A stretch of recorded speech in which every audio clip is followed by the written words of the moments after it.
iFarmer is advised to crossbreed the chicken, and that in crossbreeding one mount not more than 10 hens. Generally requires specific design and specifications for handling the parental stock, together with the Koch's brothers, young chicks and feeds.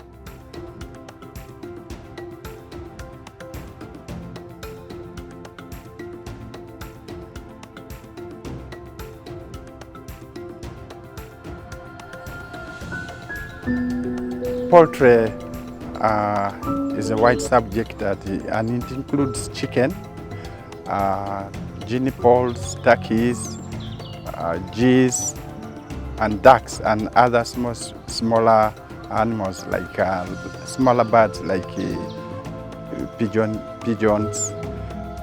But particularly, as you state, we conduct in Naro livestock research and breeding on indigenous chicken here at Naliri. The history of breeding, or rather research in poultry breeding generally, started through our partnership with the national and global organizations like the Food and Agriculture Organization, International Livestock Research Institute, where we created awareness of the value and the importance and role of indigenous animal species generally.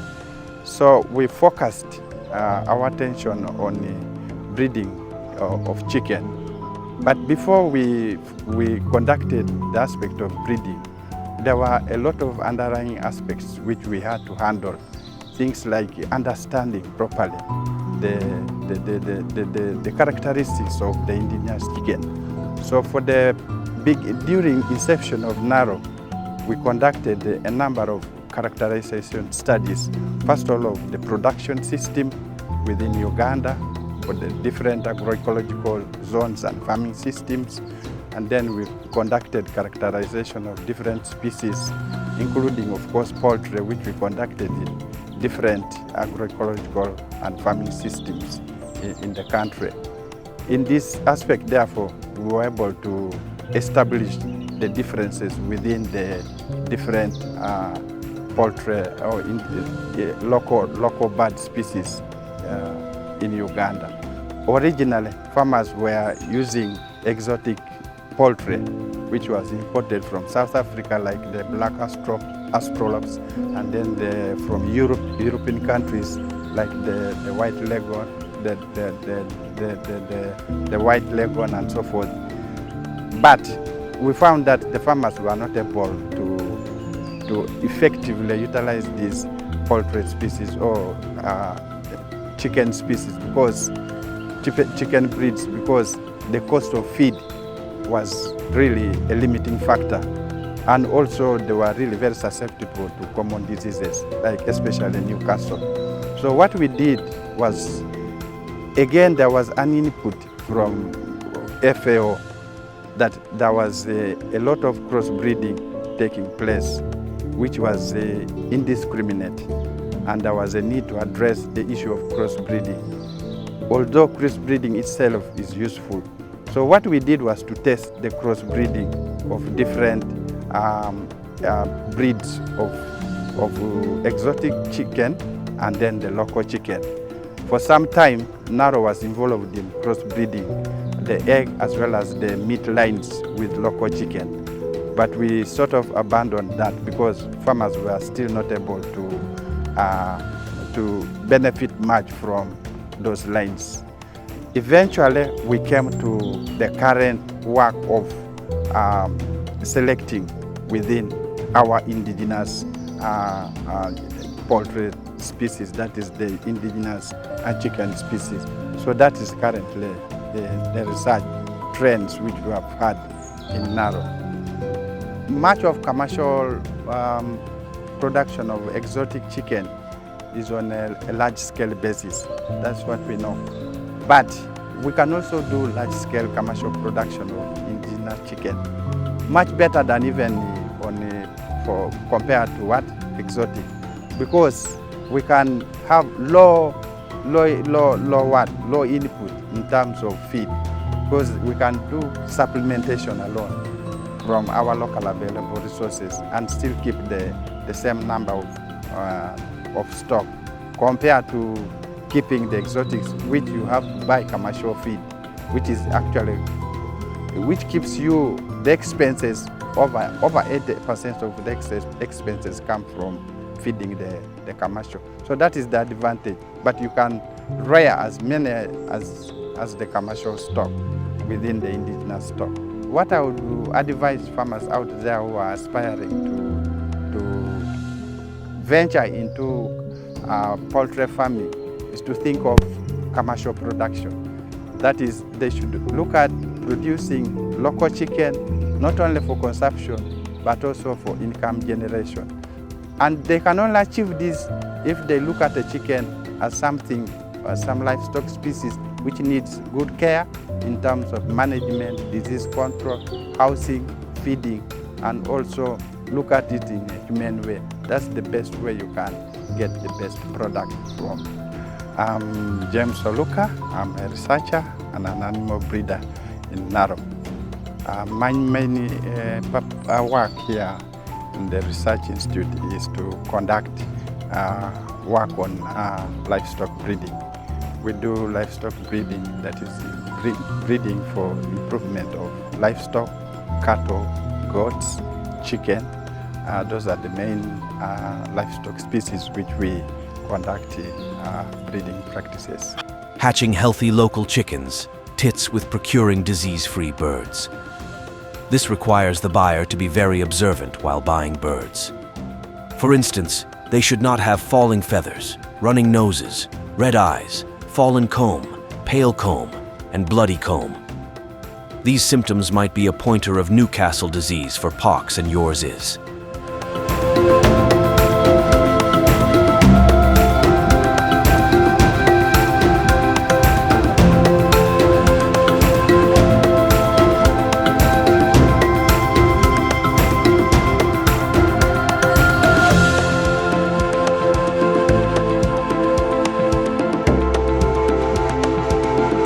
My name is Herbert Okoro Akol. I'm a retired principal research officer with NARO. I retired in 2014, and I decided to live around after acquiring a plot, in a Jessa cell that is in Serere Town Council. Do simple things in my plot here. I keep some chicken. Earlier on, I started keeping broiler chicken, but my main aim was to keep local chicken. When I ordered for the chicks, somebody gave me broiler chicken instead of local chicks, because I'd known the advantage of local chicken, in that they really don't need much care, and also they are resistant to diseases. When it comes to management, it's easy. Although, of course, the other side of it is that the broiler chicken grow faster. And when I, kept the broiler chicken, I found a bit of a problem in the marketing. The hotels around don't like broiler chicken. They prefer the local chicken. But luckily enough, I managed to get a market somewhere.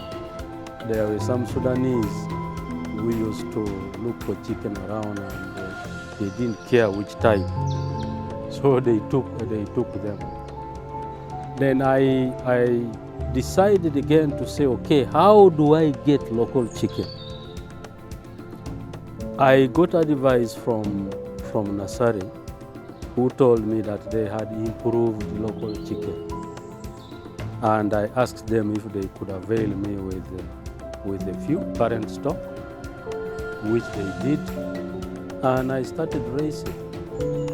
I augmented my flock by buying from local farmers.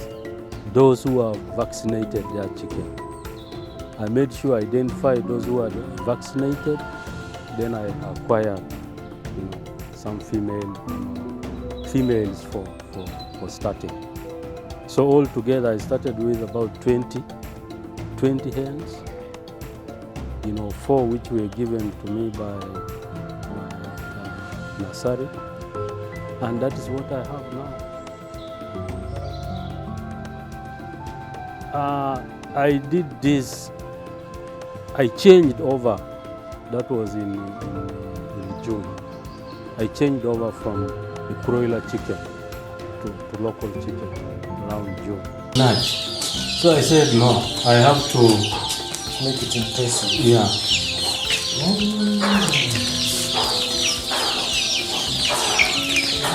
So that pot, I put charcoal in it.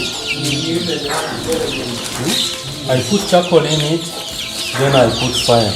It lights itself, and then it becomes warm. Then I also use hurricane lamp. This one in 2 weeks time. Transfer with wind And these chicks are from 20 hens? Not from all the 20, no. They are from how many hens? At least 15 hens, from 15 hens. So they are roughly how many? Those ones are roughly 90 something. From 15.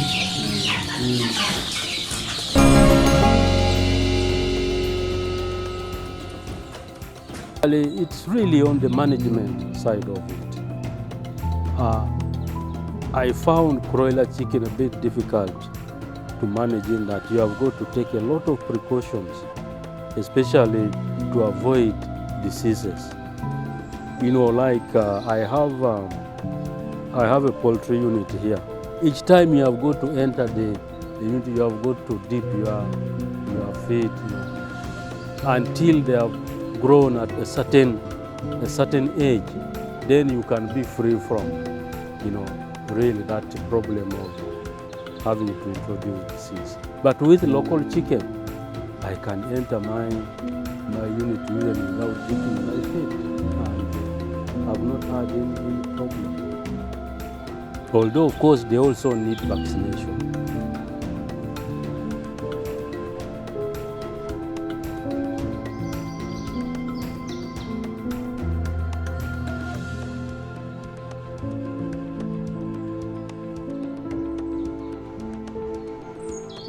Yeah. The other one, of course, is the preference by the market. The market prefers this local chicken, compared to the broiler chicken. I would really advise them that they should get a reliable source of chicks or whatever, even if they wanted adult chicken, which are free of disease. That will be a very good start. Then you also have got to have your structures, around. They need room, especially for local chicken. If you want them to breed faster, you need to remove the chicks from them, and you need to provide a place a brooding place where they can, they can do without their mothers, but keep warm,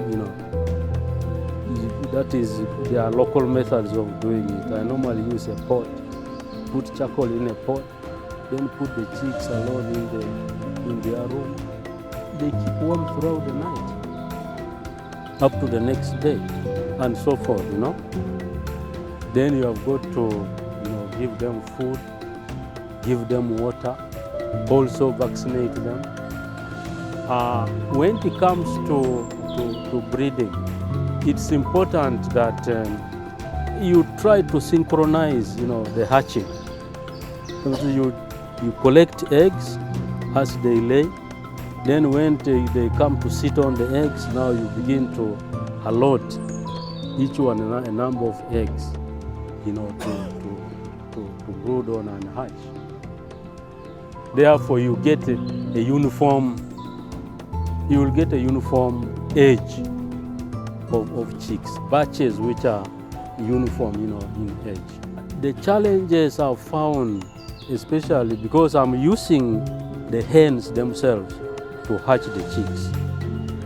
You know, the problem will be when others are sitting, others will want to go and lay, and just lay again, add more eggs to those which these ones have already brooded on. So you find when it comes to now hatching, there are some eggs which remain unhatched. Not because they are not viable, maybe, but it's because, they were put there late. And now the hen has sat for 21 days and needs to get up when other eggs hatch out. It can't sit to wait for these others which were put there. So that is a big problem.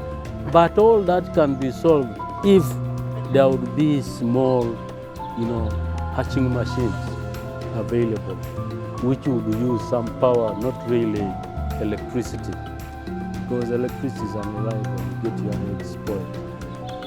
It would help a lot.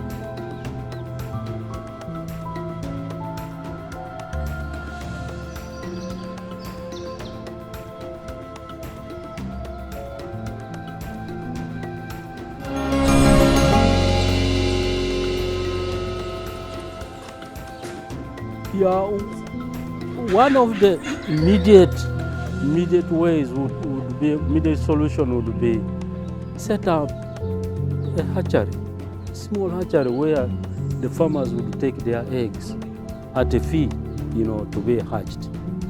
That would be the fastest solution. But the other long-term solution for farmers who can afford, there would be some small hatching machines available. And normally, I think they are quite expensive.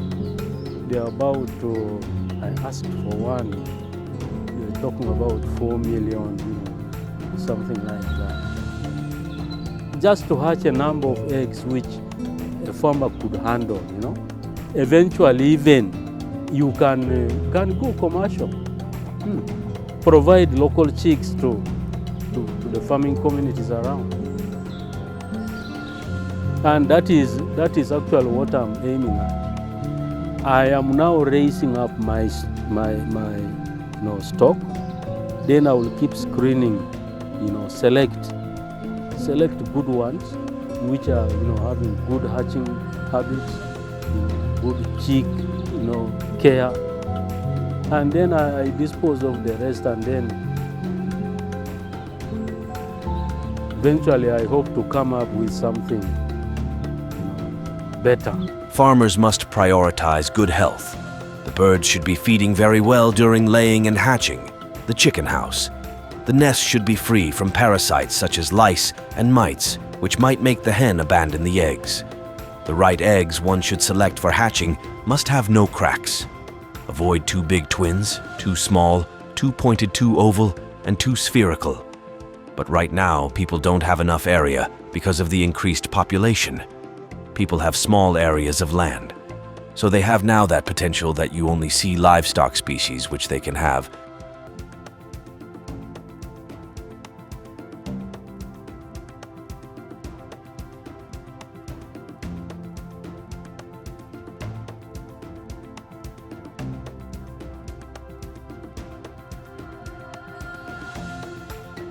Feeding is also another important thing.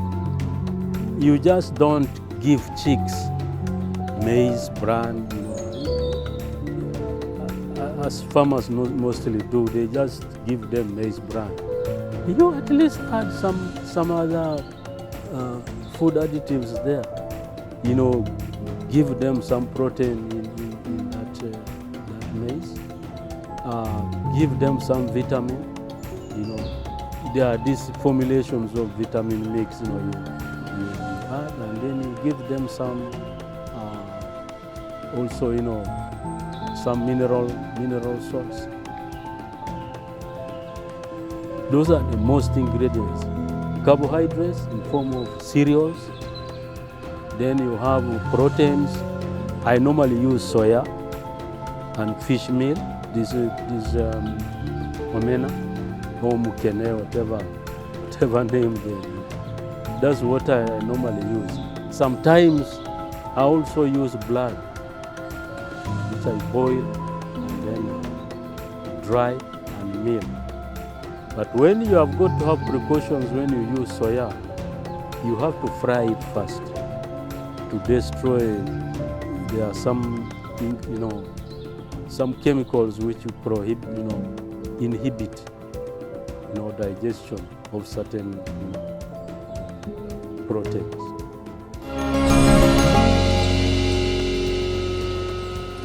Almost every household in Uganda has got a local chicken or an indigenous chicken. So that is a great potential, because if you make an intervention, it means every individual household will have opportunity to have that intervention which the government is going to have. For example, research intervening in increasing productivity of local chicken. The other one is the market. There is a readily available market for indigenous chicken in Uganda. In fact, not only the local market, but also the demand for consumption of meat from local chicken is very high, because farmers say the local chicken is sweet, and then secondly, the one from exotic chicken, the broilers, has a lot of chemicals introduced through feed and also through use of drugs and vaccinations on a repeated basis, which is a problem to health of our communities. Then the other advantage is that local chicken is something which can fit into the niche within, as you know now, the rising population. There is a tendency now for people to have very little area from which they can produce livestock, such as cattle. Originally, you'd find that in most homes, they would think that cattle and goats are the domain for economic productivity. But right now, people don't have enough area because of increased population. People have small areas of land. So they have now that potential that the only livestock species which they can have is the local chicken, which also is very much adapted to the local conditions because of the low input systems which are currently prevailing. What is the local chicken, which also is very much adapted to the local conditions because of the log input systems which are cut into prevailing. Why should a farmer venture for local chicken than exotic, and yet the other exotics are easy to get? It is not true that it is easy to get exotic chicken. Depending according to the region where you are located. Farmers are located all over Uganda, but exotic chicken are majorly located within a certain area, that is in central, where you can get the hatcheries, where power is reliable, all those. So farmers outside this area, outside the central region, they may not be easy for them to get the exotic chicken. So their preference is one, the local chicken, because it is available and it's all over Uganda. You can easily get from even your neighbor, you can get from even a nearby farmer. But exotic chicken, you have to look for where you can get, and when you have to order for it, there is a need for you to put, first of all, a demand that you need number of chicken. So that also discourages farmers to go for those exotic chicken. Now, when we look at our local chicken, why farmers prefer local chicken? One, the taste. Everybody prefers local chicken because of the taste. Then the other issue is the availability. It is very easy for you to get. And then the cost of management. You can keep our local chicken locally on free range. You can keep it on semi-intensive. even the depleter system. All that can be managed. But those who prefer those large commercial farmers who prefer exotic chicken. Then on the side of disease management, it is easier to manage local chicken than the exotic chicken, because the cost of looking for getting drugs, vaccination, all that time, all those things contribute towards the failure of a farmer to manage chicken. So that's why farmers prefer local chicken. Local chicken are easy to manage, local chicken are easy to get, local chicken are easy to eat. You can feed with the locally available resources. Because of the poor management, our farmers used to handle the chicken, local chicken. It was really very low. The productivity was generally very low. When you look at the egg production, you get one hen laying 6 to 12 eggs. But after the narrow participation in research carrying out those activities, NARO has come up with the improved chicken, which can produce 15 to 20, 25 eggs. And it can sit on a hatch naturally, and you can get 90% hatchability. Then when you look at the egg size, originally the size of our local eggs from the farmer, you can get only like 25 to 30 grams, but this one goes to 30 to 45 grams. That is the other added advantage. Hatchability is okay, management is improved, all that is taken. When you are doing out the breeding part of it, you also need to look at the nutritional part of it. We are telling farmers that if you want to get a better bird, what you need to do, you ensure that you give your birds right feed. The main challenges which we have regarding the indigenous chicken is the diseases.